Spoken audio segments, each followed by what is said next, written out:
গেটটা এরকম খোলা রয়েছে, কি ব্যাপার?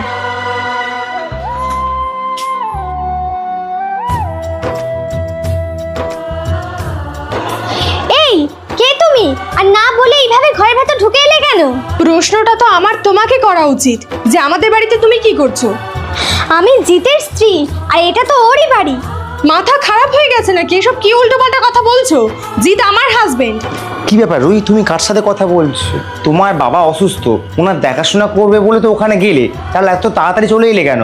ওদের দেখার জন্য ওখানে দিদি এসেছে, তাই আমি চলে এলাম। ভাবলাম তোমাকে একটু সারপ্রাইজ দেবো, কিন্তু এখানে এসে তো আমি নিজেই সারপ্রাইজড হয়ে গেছি। তুমি নাকি ওকে বিয়ে করেছো? হ্যাঁ, যা বলেছে সব ঠিক। তাহলে পুরো ব্যাপারটা ক্লিয়ারলি বলছি, ও হলো রুহি, আর তোমার বিয়ের অনেক আগে থেকেই ওকে ভালোবাসি। শুধুমাত্র বাড়ির লোকের প্রেশারের জন্যই আমাকে এই বিয়েটা করতে হয়েছে। তোমাকে নিয়ে আমি কোনোদিনই হ্যাপি ছিলাম না, মাথার মধ্যে অলওয়েজ ওর কথা ঘুরতো। তারপর ডিসাইড করলাম এইভাবে আর চলতে পারে না, বিয়েটা করে ফেললাম। শুধুমাত্র নিজের পরিবারের চাপে পড়ে আমার জীবনটা এইভাবে শেষ করে দিলে।